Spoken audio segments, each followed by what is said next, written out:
안녕하세요. 반갑습니다.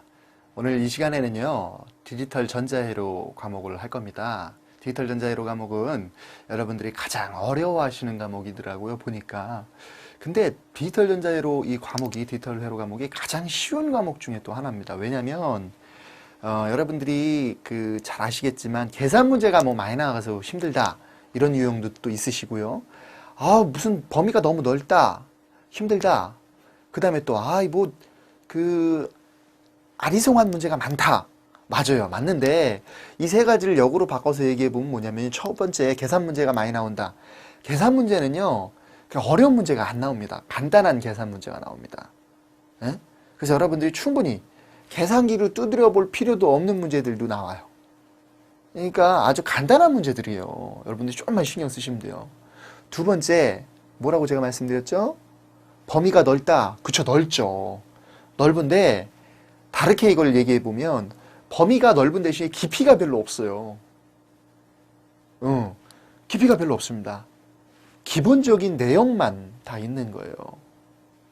그러니까, 뭐 여러분들이 조금만 또 노력하시면 또 잘할 수 있습니다. 그리고 이걸 또, 좋게 또 해석을 제가 해보면, 범위가 넓기 때문에 전자회로를 공부를 정확하게 해두시면, 다른 과목들, 우리 이제 정보통신을 보면 기기나 정보전송이나 계산기, 시스템 기사는 이런 과목들이 또 연관성이 있어요. 그래서 쉽게 또 들어가실 수가 있습니다.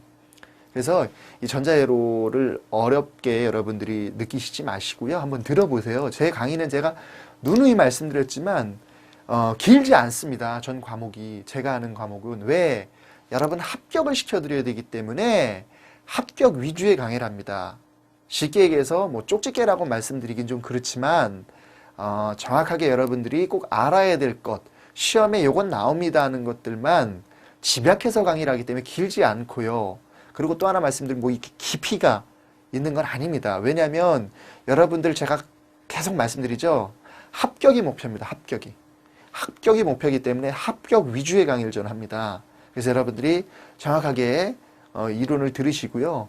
교재를 보시고요. 좀 부족하시다 싶으면 시중에 나와 있는 교재들을 참고해 가시면서 제 강의를 들으시면 많은 부분들이 이해가 되시고요. 합격하시는데 지장이 없을 것 같습니다. 그래서 여러분들이 그토록 그리고 아주 싫어하는 전자회로 과목을 저랑 같이 한번 재미나게 한번 풀어보도록 하겠습니다. 자, 한번 볼까요? 디지털 전자회로입니다. 이 말 자체가 디지털이라는 말이 있고요. 아날로그라는 말이 있죠, 우리가. 그죠? 아날로그란 말이 있는데, 디지털과 아날로그의 가장 큰 차이점은 디지털은 잡음에 강하다, 아날로그는 잡음에 약하다. 이렇게 해놓고 볼 수가 있습니다. 가장 큰 차이점은 하나로만 딱 정의를 하면, 그죠? 그래서 우리가 이제 전자회로입니다. 아날로그에도 전자회로가 있고, 디지털에도 전자회로가 있죠. 근데 우리가 전자회로 하면 보통 디지털을 기본적으로 한다는 걸 알아두셔야 될 것 같죠. 그죠? 그래서 아날로그랑 디지털의 또 큰 거의 차이점은 아까 이제 잡음에 강하다, 잡음에 약하다 이 차이점이 있고 또 하나 본다면 우리가 이산적이라는 말을 써요. 이산적. 이제 4년제 대학에서 공부하고 계신 분들은 디스크레프, 이산공학이라는 걸 말이죠. 디스크레프트하다. 그래서 이산공학. 이산적이라는 말은 띄어져 있다. 이렇게 연속적이지 않다. 이런 뜻이고요. 아날로그는 컨티뉴스. 연속적이란 말을 쓰죠. 연속적. 그래서 연속적으로 이렇게 돼 있는 파. 이런 파를 이제 우리가 컨티뉴스. CW라고 많이 얘기를 하죠. 컨티뉴스 웨이브. 이렇게 이제 디지털과 아날로그를 구별할 수가 있습니다. 자, 그렇다면 우리가 제1장 반도체 이론부터 나가보도록 하겠습니다. 자, 반도체라는 말은 뭐죠? 여러분들?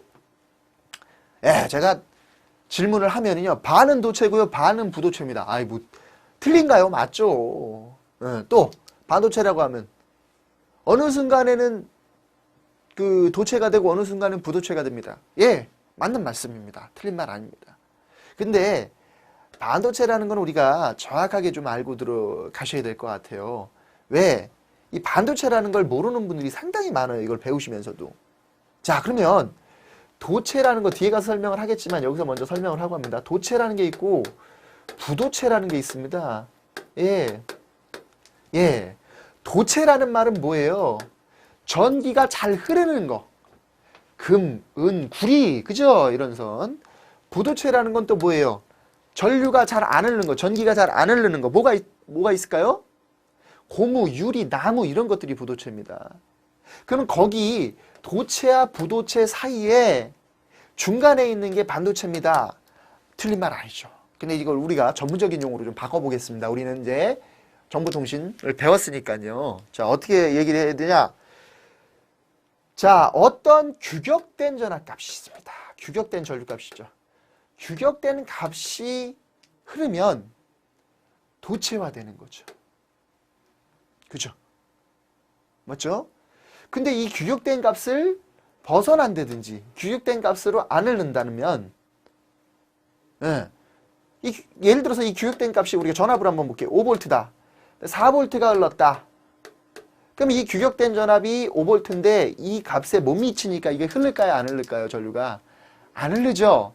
이 안 흐르는 걸 부도체화됐다고 얘기를 하는 거죠. 근데 규격된 전압 5V가 딱 됐어요. 그럼 어떻게 해요? 전류가 흐르겠죠. 그래서 회로가 구동을 하겠죠.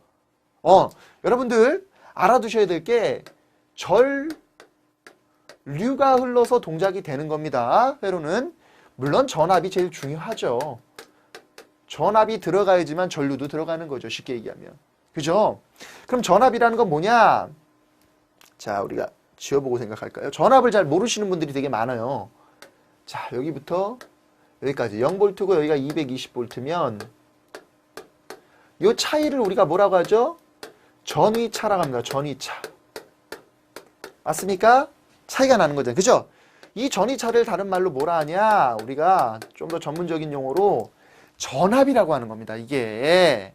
그러면 이렇게 돼서 여기가 110V다. 그러면 전위차가 110V 나는 거예요. 그라운드부터 110까지. 그라운드부터 220V까지. 차이가. 이걸 전압이라고 합니다. 압. 예? 전기적인 압력. 그러면 110이 셉니까? 220이 셉니까? 220이 세죠. 전압이 세다. 자, 그러면 우리가 쉽게 얘기할게요. 전류가 110에 하나가 흐른다고 가정을 해볼게요. 그럼 220에는 몇 개 흐를까요? 2개가 흐른다고 생각하시면 되겠죠. 물론 좀 다르지만 시료값은 루트 2를 해줘야 되겠지만 루트 2의 VM이지만 좀 다르지만 이렇게 해주면 여러분들이 이해하기가 쉬우실 것 같아서 제가 간단하게 설명을 드리는 겁니다. 자, 그러면 110에 예를 들어서 전류가 하나 흐르면 220에 2개 흘렀다. 그만큼 큰 거죠. 즉 V가 크면 클수록 어떻게 된다? I도 같이 커지더라. 이해되십니까? 그죠? 물론 V는 I, R이죠. I랑 R이 같이 커야 커지죠. 그죠? 즉, 이 V가 근데 V가 크면은요, I도 큰 거고 R도 큰 거죠. 결론적으로 봤을 때. 물론 R이 극히 작을 수도 있지만 I가 엄청나게 커요. 그래서 V가 커질 수도 있는 거고요. 결론적으로 V가 크다는 거는 I랑 R이 같이 커진다는 거죠. 근데 I가 크다는 거는 V가 크다고만은 할 수가 없어요. 왜? R이 작아질 수도 있으니까요. 그렇죠? V가 커서 R이 큰 거랑 I가 커서 V가 큰 거랑은 다르다는 거죠. 개념이. 이해되시죠? 무슨 말인지. 즉, 이 전압이라는 걸 좀 잘 알아두셔야 돼요. 이건 이제 우리 수업하고는 좀 관계가 없지만 가장 기본적인 거예요. 그래서 제가 설명을 드리는 거예요. 그래서 우리가 전압이 인가가 돼야 전류가 흐르죠. 항상. 전류가 흐르죠. 전류로 동작이 되는데 이 규격된 전압값에서만 도체화된 게 우리가 반도체예요. 규격된 전압값이 안 올라갔든지 규격된 전압값 이상 되면 흐르면 안 되죠. 부도체화 시키는 게 반도체라는 거죠. 그래서 결론적으로 지금 말씀을 드렸는데 반도체라는 의미는 뭐냐? 규격된 볼테이지, 우리가 정해진 볼테이지, 정해진 전류값에서는 도체화된 특징을 갖고 있고 규격되지 않은 전압에서는 부도체화한 특징, 전류가 흐르지 않게끔 하는 특징을 갖고 있는 소자를 우리가 뭐란다? 반도체라 한다. 이해되시죠? 반은 도체고 반은 부도체입니다. 이렇게 말씀하시면 안 돼요. 자, 그러면 이 반도체에 대한 게 뭐가 있냐 하기 전에 우리가 이제 전체적인 우리 회로 이론, 이 전자 회로 이론을 좀 해볼 건데 제1장이 반도체 이론이에요. 이제 2장 가시면 뭐가 나오냐? 이제 증폭 이론이 나와요. 증폭 회로가 나와요. 증폭 회로가 나옵니다. 네, 증폭회로가 나옵니다. 이 증폭회로의 대표적인 게 뭐가 있다? 트랜지스터가 있다. 이게 나옵니다. 그러면 증폭회로 다음에 이제 우리가 3장에 뭐가 나오냐? 여러 가지 나오겠지만, 우리가 뭐가 나오냐? 괴한 증폭회로가 나와요. 괴한이라고 하죠. 괴한 증폭회로 나오고요. 또 동조용 증폭회로가 나와요. 동조용. 이런 회로가 나옵니다. 이 괴한이라는 건 피드백이라고 하는데 이 이론이 상당히 중요합니다. 그다음에 동조용 회로가 나옵니다. 즉 이 증폭회로에서 트랜지스터를 갖고 쓰다 보니까 잡음이 발생하고 그리고 규정된 전압값 이상 뺏기 증폭이 안 돼요. 그래서 잡음을 감쇄시키고 개안을 시켜가지고 우리가 어떻게 돼? 좀 더 높은 출력을 내게끔 해주는 회로들이에요. 이게 증폭회로예요. 그럼 여기 증폭회로에서 이제 어떻게 가냐? 연산 증폭기로 갑니다. 연산 증폭기. 연산 증폭기로 가죠. 연산 증폭회로로 가죠. 이게 지금 다 반도체에서 나온 것들입니다. 연산 증폭회로로 가죠. 연산 증폭회로로 가면 여러분들이 알아두셔야 될 게 연산 증폭회로는 여러 가지가 있지만 연산 증폭회로는 이 증폭회로들의 통합이라고 생각하시면 돼요. 통합 증폭회로라고 생각하시면 됩니다. 그래서 이 연산 증폭회로를 우리가 OP앰프라고 얘기하는데 여기는 응용 소자들이 상당히 많죠. 그 다음에 이제 우리가 마지막으로 증폭할 수 있는 게 이제 뭐가 있냐? 전력 증폭기라는 게 있죠. 전력 증폭기. 이 증폭회로 괴한 동조용 연산 증폭기는 여기는 V를 증폭했다면 이 전력 증폭회로는 P를 증폭하는 거죠. P. 얘는 V는 IR인데 비해 얘는 I제곱 R이니까 어떻게 돼요? I가 2배만큼 크잖아요. 그죠? 훨씬 더 증폭률이 크다는 거죠. 이렇게 하면 우리가 이제 반도체에 대한 이론이 다 끝나요. 이게 이제 반도체 이론입니다. 아마 5장까지 이렇게 돼 있을 겁니다. 반도체 이론으로. 그래서 6장부터는 또 5장 끝나고 6장에서 이렇게 설명을 드리도록 하겠습니다. 그래서 우리가 이제 1장부터 아마 5장까지 수차례에 걸쳐서 여러분들하고 저랑 수업을 해볼 겁니다. 그래서 첫 번째 반도체 이론부터 나가보도록 하겠습니다. 자, 전자회로죠. 일렉트로닉 서키트 말 그대로입니다. 그래서 전자관이나 반도체 소자를 효과적으로 사용하려면 저항, 콘덴서, 코일 등의 전기회로를 조합시켜 회로를 만들어야 하는데 이와 같은 회로를 전자회로라고 합니다. 이와 같은 회로를 전자회로라고 합니다. 그래서 우리가 이렇게 생각하시면 돼요. 가장 우리 이제 전자회로 회로 전 단계라고 해야 되겠죠. 회로 전 단계에 뭐가 있냐? 소자가 있겠죠. 소자. 무슨 부품, 소자. 그 다음에 뭐가요? 무슨 회로가 있겠죠. 그 회로 다음에 뭐가 될까요? 무슨 기가 됩니다. 송신기, 수신기. 이 송신기, 수신기 다음에 뭐가 될까요? 무슨 장비, 장치, 설비 뭐 이런 것들이 되죠. 그 다음에 결과적으로 하나의 시스템이 되는 거죠. 지금 여러분들하고 저랑 전자회로 하면서는 어디까지 할 거냐? 여기까지 할 겁니다. 소자, 부품, 회로. 주로 회로를 많이 하죠. 전자회로. 그 다음에 송신기, 수신기. 장비 장치까지는 이제 안 하고 이 장비 장치는 어디서 할까요? 정보통신기기, 시스템 이런 데서 하는 거죠. 여기서 하는 거죠. 그래서 우리가 하는 거는 다시 한번 말씀드리면 소자랑 회로, 기. 그래서 이제 전자회로에 대해서 지금 설명을 해봤습니다. 그래서 어떤 물질이 이제 전자회로를 구성하는 물질이 있는가? 절연체, 부도체라고 하죠. 부도체. 네, 부도체. 전류가 흐르지 않는 거. 석영, 유리 이런 것들은 안 흐르죠. 이 석영이 모래 생각하시면 되죠. 모래, 규소. 자, SiO2라고 얘기하는데 라이트압으로 이렇게 지져보세요. 모래에 라이트압으로 지져보세요. 한참 지져보세요. 어떤 친구가 제가 이제 이렇게 지지면 이산화탄소가 날아가고 뭐만 남는다? 실리콘만 남는다. 끈적끈적한 액체만 남는다. 그랬더니 예 알겠습니다. 그래서 라이트압으로 한참 지지더라고요. 그랬더니 갑자기 교수님 저 뜨거워요 그러더라고요. 뜨겁죠. 라이트압으로 찌지면 어떻게 돼요? 불이 위로 올라오니까요. 그죠? 그래서 제가 그 친구한테 미안하다 그랬습니다. 어떻게 해요? 제가 한번 해보라 그랬는데 그 친구는 진짜 실천에 옮겼는데 해서 손이 되었다 그러더라고요. 그래서 이게 이산화탄소를 이렇게 날리니까 뭐만 남아요? 실리콘만 남는 거죠. 그죠? 그래서 이제 이런 실리콘을 우리가 많이 쓰죠.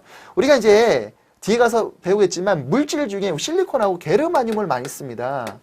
근데 게르마늄보다 우리가 실리콘을 대부분 다 써요. 지금 쓰고 있는 반도체에는. 왜? 엄청난 양의 매장량을 갖고 있죠. 전 세계적으로 산소 다음에 많은 양이 모래죠, 모래. 제가 비근한 얘기로 이제 수업할 때 학생들한테 농담 삼아 그런 얘기 하는데, 황사 현상이 일어나면 안 좋잖아요. 그죠? 우리 중국에서 그냥 오니까 얼마 안 좋아요, 그 공기. 그죠? 우리나라 사람들도 막 그 공기 안 좋은데 공업 도시에 있지만, 제가 중국 가보니까요, 딱 중국 공항에 내리자마자 심양 갔는데 내리자마자 제가 딱 느낀 게 있어요. 야, 공기 진짜 이런 말 나오더라고요. 그래서 한국 공기가 진짜 최고입니다, 여러분들.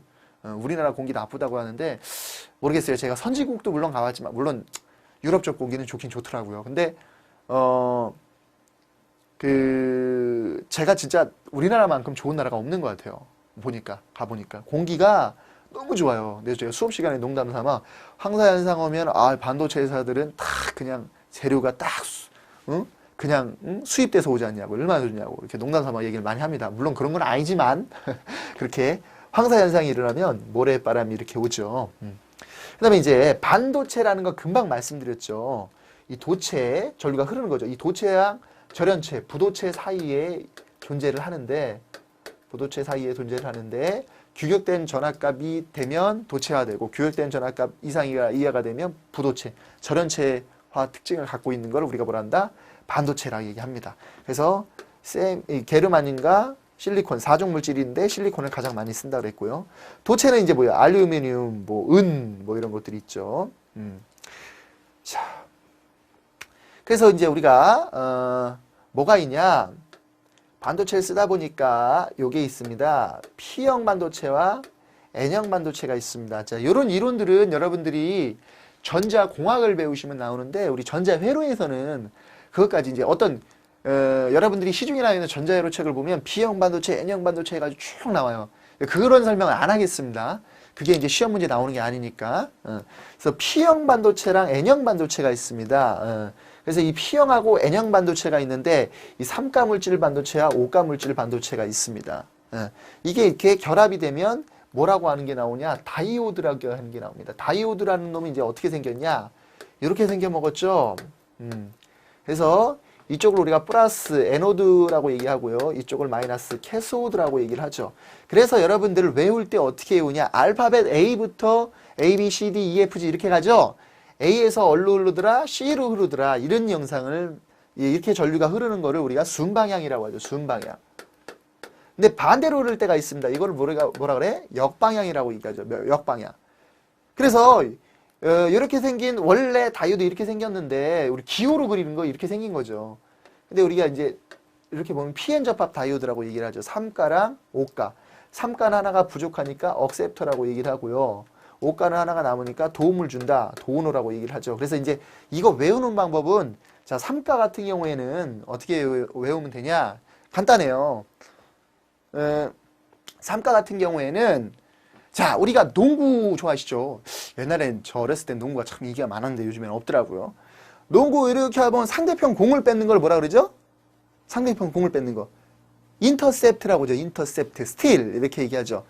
셉트 뺏는다 이런 건데, 저쪽에 있는 거를 내가 뺏어오다 이런 건데, 자, 내가 공을 튀고 있는데 저쪽 사람이 뺐는데 내가 그냥 공 줍니까? 안 주죠. 그리고 저쪽 사람이 뺏을 때 그냥 줘 그러면 제가 주는 거 아니잖아요. 막 뺏어야 되잖아요. 억하게 뺏어야 되잖아요. 그래서 우리가 이걸 뭐라 그래? 억셉터라고 하죠. 억셉터. 네. 억셉트라고 얘기하죠. 우리가 억셉트라고 얘기하죠. 그 다음에 이제 이건 뭐예요? 우리가 D는 제가 이제 도우노 약자를 쓴 거죠. 둘리 보시면 또치랑 친구들이 나와요. 도우너, 희동이 이렇게 친구들이 나오는데, 또치는 맨날 사고 쳐요. 그래서 근데 이제 도우노라고 하는 친구는 깐타비안가 안드로메다에서 왔죠. 안드로메다인가. 예, 거기서 왔는데, 하여튼 깐타비안지 안드로메다인지 잘 모르겠는데, 하여튼 어느 별에서 와가지고 막 둘리가 혼나면, 괜찮아 둘리야, 야 우리 별에서는 길동이 저런 애들 그냥 한 방인데 항상 둘레한테 뭐예요? 위로도 해주고 도움을 주잖아요. 그래서 오가를 우리가 뭐라 그래? 도우노라고 해요. 도우노. 이렇게 외우시면 참 쉽죠. 그죠? 제가 이제 외우는 방법을 가르쳐 드린 겁니다. 그래서 PM 접합 다이오드라는 게 있습니다. 이게 이제 다이오드인데 다이오드의 역할은 뭐예요? 정류라고 하는 걸 합니다. 정류. 전류를 한쪽 방향으로 흐르게끔 해주는 성질을 갖고 있는 게 다이오드라는 거죠. 우리가 전문적인 용어로 또 정류라는 말도 쓰고 또 무슨 말도 써요? 건파라는 말도 써요. 건파. 그러면 자, 전류가 이쪽에서 흐르는 걸 순방향, 이쪽에서 흐르는 게 역방향인데 자, 전류가 얘가 예를 들어서 실리콘 다이오드다. 제가 이제 다 지우고 다시 한번 쓸게요. 얘가 예를 들어서 이제 실리콘 다이오드다 하면 어떤 현상이 있어요? 실리콘 다이오드다. 그러면 임계전압이라는 게 있습니다. 임계전압. 이게 문턱전압이라고 하는데 스레스홀드. 스레스홀드 볼테이지라고 하는데 내가 움직일 수 있는 최소 값을 얘기하는 거예요. 내가 구동할 수 있는, 드라이빙 할 수 있는 값. 실리콘 다이오드 같은 경우는 실리콘 재질로 되어 있는 건 0.6에서 0.7V가 흐르면 도통이 돼요. 전류가 흐른다는 말이에요. 근데 게르마늄 다이오드 같은 경우에는 0.2에서 0.3V가 흐르면 도통이 됩니다. 흘러요. 그러니까 게르마늄 다이오드가 작은 전압으로도 도통이 되니까 더 좋죠. 예, 더 좋습니다. 근데 우리가 0.2, 0.3V로 회로를 동작시켜주는 것들이 그렇게 많지가 않아요. 없다고 봐야 돼요. 왜? 보통 회로들은 우리가 여러분 쉽게 생각을 해볼게요. 시중에 건전지 제일 조그만 게 몇 볼트짜리 써요? 1.5V짜리 쓰죠? 1.5V짜리 건전지 쓰시는데 1.5V짜리 건전지를 0.2에서 0.3V 쭉 흐르면 도통이 쭉 되는 거 좋죠. 더 빨리 되니까. 근데 0.6에서 0.7V가 흘렀을 때 도통이 된다. 1.5V 흘렀으니까 여기는 1.5V 전압이 흐르니까 그죠? 전압이 흐르는 게 아니라 전류가 흐르는 거죠. 근데 제가 아까 말씀드렸죠. 전압값이 크면 클수록 전류량은 더 많아진다고 제가 말씀드렸죠. 그러니까 1.5V의 전압이 흐르니까 0.6이나 0.7V의 전압이 흐른다는 말은 전류를 얘기하는 겁니다. 전압을 넣어줬을 때 전류가 0.6에서 0.7V, 0.6에서 0.7V의 전압을 넣어줬을 때 전류가 흐를 건데 1.5V 전압을 가해줬기 때문에 0.2나 0.3에 흘렀을 때나 전류가 흘렀을 때나 0.6에서 0.7V 전압이 가해졌을 때 전류가 흘렀을 때나 큰 차이가 없다는 거예요. 쉽게 얘기하면. 왜? 우린 기본 1.5V 쓰니까. 그죠? 소비 전력이 이게 더 큰 것 같지만 그래도 이걸 더 많이 써주는 이유는 뭡니까? 제가 아까 말씀드렸죠. 지구상의 매장량이 물 다음으로 많은, 물이란다. 산소 다음으로 많은 게 이 모래일 거라는 거죠. 가장. 네. 그래서 물론 이 게르마늄을 쓰면 좋은데 재료가 비싸고요. 구하기도 쉽지가 않고요. 게르마늄 생각보다. 그래서 우리가 실리콘을 쓰는 겁니다. 물론 게르마늄을 만약에 쓴다면 인계 전압 값이 더 작기 때문에 전류 소모율은 줄어들 수 있다고 저는 생각을 하는데요. 왜냐하면 인계 전압 값이 작기 때문에 그만큼 적은 전압에서 동작이 되니까. 그러면 1.5V 안 가해주고 뭐 예를 들어서 1V로 저전압으로 가해주면 회로의 크기를 더 작게 만들 수도 있겠죠. 그래서 여러분들 요즘에 보면 휴대폰 배터리가 뭐 3.6V, 3.7V, 3.8V 이렇게 있더라고요. 규격된 전압값이 있는데 어떤 거 보니까요. 그 3.2V짜리도 제가 본 것 같아요. 근데 그 휴대폰이 되게 조그마더라고요. 그래서 한번 이런 부분들 때문에 우리가 이제 인계 전압값이 이렇게 있습니다. 그 인계 전압을 우리가 뭐라 한다? 스레스홀드. 내가 움직일 수 있는. 좀 더 쉽게 한번 얘기해 볼까요? 시간은 없지만. 자, 이제 A라는 사람한테 제가 연봉 1억을 줍니다. 예를 들어서 제가 이제 사장인데 자 1억 줄게. 근데 B라는 회사 옆 회사에서 다른 사장이 야 9천 줄게 와라. 그럼 이 A라는 회사에 Z라는 사람이 B라는 회사로 옮겨가겠습니까? 안 옮겨가죠. 월급도 조금 주는데 난 지금 1억 받는데 9천 준다면 누가 옮겨가겠어요? 안 가죠. 그죠? 근데 이제 B라는 회사에서 야 1억 2천 줄게 올래? 그럼 이 Z라는 사람이 어떻게 돼요? 2천만 원 때문에 카마로 하다 가겠습니다. 그러면 이게 뭐가 되는 거야? 문턱 전압이 되는 거야. 스레스홀드 값이 되는 거야. 2천만 원 때문에 옮겼으니까. 그죠? 2천만 원. 근데 만약에 1억 1천을 줄게. 에이 1천만 원 받고는 안 가요. 그럼 이건 안 되는 거야. 즉 다이오드에 0.5V 전압이 흘렀다. 그러면 안 흐르는 거야. 이제 부도체화 된 거죠. 근데 0.5V 이상이 됐어요. 0.6V 이상이 되니까 도통이 돼서 전류가 쭉 흘러요. 이거 도체화된 거죠. 그죠? 그죠? 그러니까 이 도체화된 전압값을 우리가 이 스레스홀드 값이라고도 얘기할 수 있다는 거예요. 근데 이제 아까 제가 얘기했지만 여기 다시 한번 제가 좀 그리지만 다이오드가 이렇게 있으면 전류가 흐르겠죠. 플러스에서 마이너스로 흐른다 그랬잖아요. 그죠? 자, 그럼 이렇게 흐르는 걸 우리가 뭐라 그랬어? 순방향이라 그랬죠.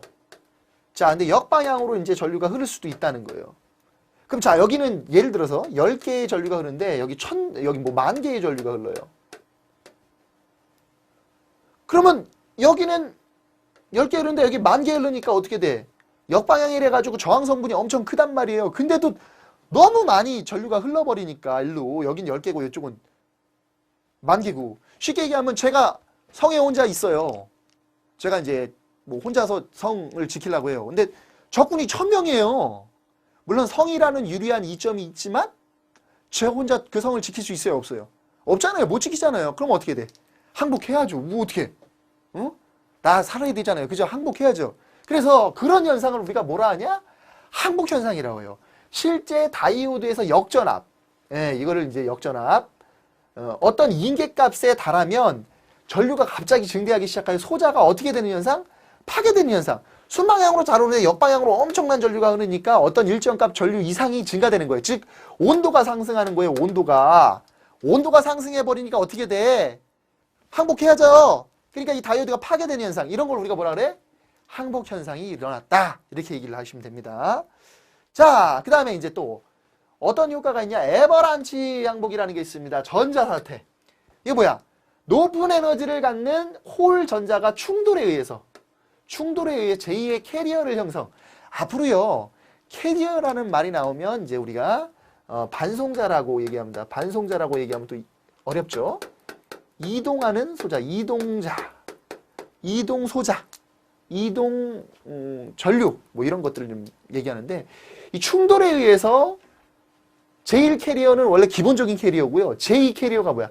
새로 생성되는 반송자, 새로 생성되는 이동자들이에요. 그런 게 형성이 됩니다. 그런 걸 우리가 에버란치 항복이라고 얘기합니다. 즉 굴러온 돌이 박힌 돌 뺀다고요. 그런 효과를 우리가 뭐라 한다? 에버란치 항복이라고 얘기합니다. 제너 항복은 뭐예요? 제너 항복. 고농도 불순물을 첨가시키면 공간 전하 영역을 좁아지게 하고 이렇게 되면 전자 터널링 현상이 일어날 수 있다. 뭐 이 말이에요. 결국 높은 전압에서 항복을 일으켜 다이오드의 에버란치 효과를 이용한 것이고 낮은 전압에서는 항복을 일으키는 것은 제너 효과를 이용한 것이다. 예, 이게 결론이죠. 높은 쪽에서는 에버란치 효과, 낮은 쪽에서는 제너 효과를 이용한다. 그래서 뭐 이런 말이 보시면 될 것 같습니다. 자, 다음 장으로 넘어가면 캐리어의 이동, 확산 전류, 예, 이렇게 돼 있는데 반도체 N형, P형에서 캐리어 농도 차에 의한 캐리어 이동 전류가 발생한다. 이 캐리어를 우리가 반송자라고 했죠. 이거를 확산 전류라고 한다. 많은 쪽에서 없는 쪽으로 이동한다는 거죠. 쉽게 얘기하면. 예, 그래서 드리프트라는 말이 되게 중요한데 드리프트 전류란 뭐냐? 반도체에서 전개를 가하면 캐리어가 힘을 받아 이동하는 전류가 발생한다. 이거를 뭐라 그래? 드리프트. 많은 쪽에서 이동하는 전류 드리프트. 열평형 상태라고 하는데 확산 전류, 드리프트 전류의 합이 얼마가 될 때? 0이 될 때를 우리가 열평형 상태, 열평형적 상태라고 얘기를 합니다. 자, 그래서 다이오드 아까 설명드렸죠. Pn 접합 다이오드 여기 그림 나와 있는데 교재 한번 참고해 보시면 될 것 같아요. P형에서 이게 P형이고 이게 N형입니다. 그래서 이쪽에 플러스를 가지고 이쪽에 마이너스를 가지고 여기로 I가 흐르겠죠. 예. 플러스 마이너스. 자, 여기가 플러스 전압이 흐르니까 플러스니까 어떻게 돼요? 반발력이 발생하니까 공핍층이 줄어들어서 전류가 이렇게 흐르겠죠. 예, 다이오드 모양이 이렇게 나와 있고요. 예. 그래서 이제 우리가 증폭회로 갈 때 갈 건데 요런 그래프 특성이 나와요. 다이오드는. 그래서 이쪽을 이제 순방향 전류인데 우리가 스위칭 역할로 많이 쓰이죠. 스위칭. 예. 여기가 ON이고요. 이쪽이 뭐가 된다? 오프 스위칭이 된다는 거죠. 예.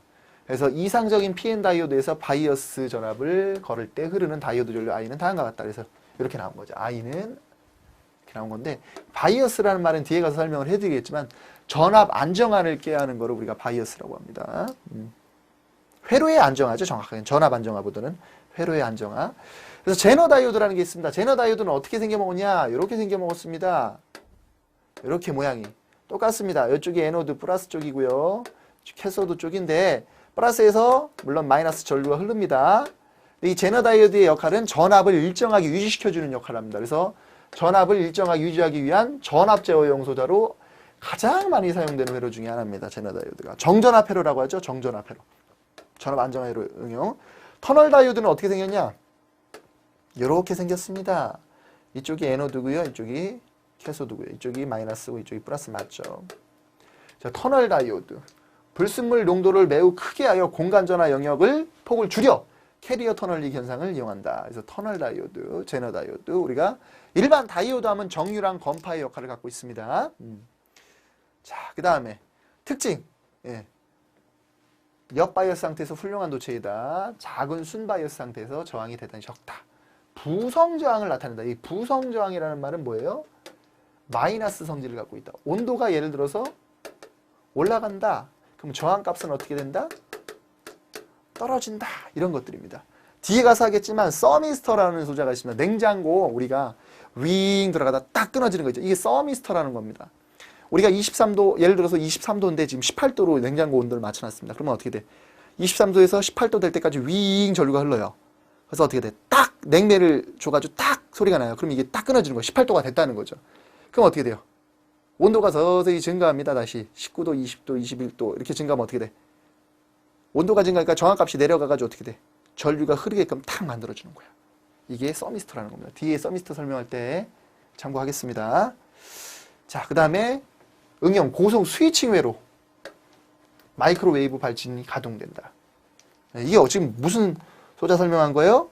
터널 다이오드의 특징을 얘기한 겁니다. 터널 다이오드의 특징.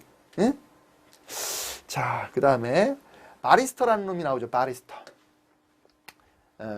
베리어블 레지스터. 레지스터는 저항이고요. 베리어블은 가변입니다. 가변 저항이라는 소리입니다. 가변 저항. 가변 저항 뭔지 아시죠? 그래서 두 개의 다이오드를 병렬, 직렬로 대칭적인 특성을 갖는다. 낮은 전압에서 큰 저항을, 높은 전압에서 작은 저항을 나타낸다. 그래서 과전압 보호소자, 통신선로의 피뢰침 등에, 그래서 서지 전압에 의한 회로 보호용. 이 서지라는 게 불필요한 전압이에요. 불필요죠. 불효파. 즉 내가 규정된 전압값 이상 올라가게 되면 부도체화 된다 그랬죠. 그죠? 맞잖아요. 아까 말씀드렸잖아요. 부도체화 되게끔 만들어지는 전압. 우리 과전류를 넣으면 딱 집에 두꺼비 집이라고 하죠. 자동차 단기 딱 끊겨지죠. 이게 서지형 전압이에요. 과전류가 흘렀을 때 과전류가 흘렀다는 거는 전압이 높아졌다고 거의 증명이 되는 거죠. 그렇기 때문에 뭐 전압이 높아졌다고 볼 수는 없죠. 그죠? 정확하게 봐야죠. 제가 아까 말씀드렸죠.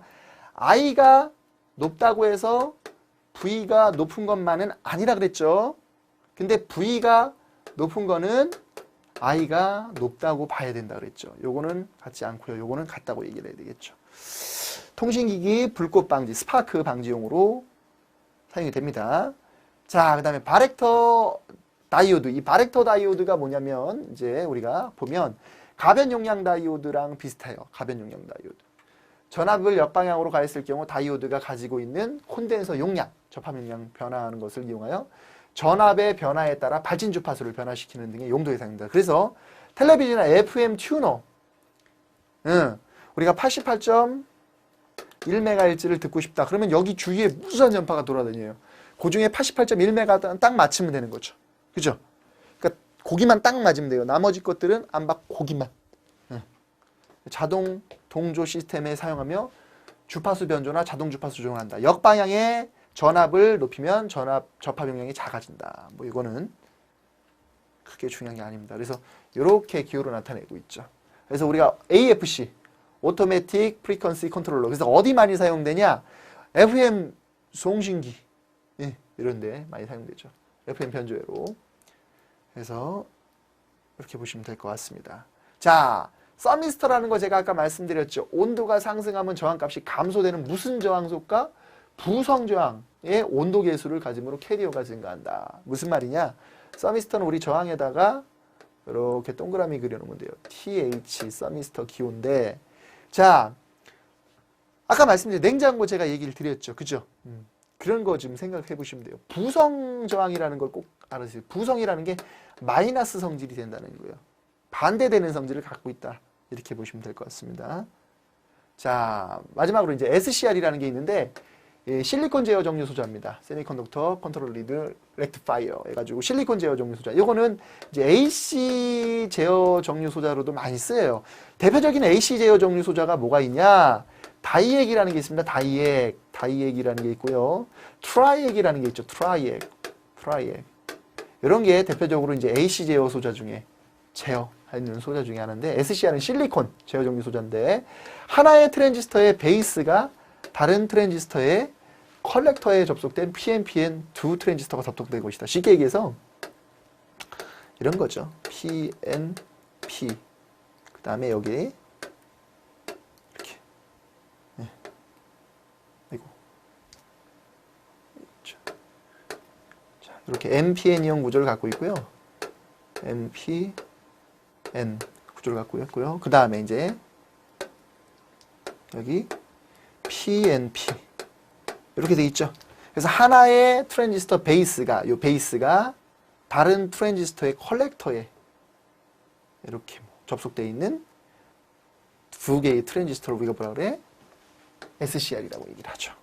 여기가 이제 베이스고 이쪽이 컬렉터라고 놓고 과정을 했을 때 이렇게 접속된 걸 우리가 뭐라 한다? SCR이란다. 실리콘 제어 정류 소자란다. 그래서 이 실리콘 제어 정류 소자는 우리가 이제 시험 문제는 솔직히 많이는 안 나옵니다. 안 나오는데 한번 이렇게 구조가 이렇게 돼 있다는 거를 좀 알아두셨으면 좋겠습니다. 자, 그래서 이번 시간은 1장 반도체의 기본적인 이론과 전체적인 맥락에 대해서 한번 짚어드렸습니다. 다음 시간에 우리가 이제 증폭회로부터 여러분들하고 나가보도록 하겠습니다. 자, 고생하셨습니다.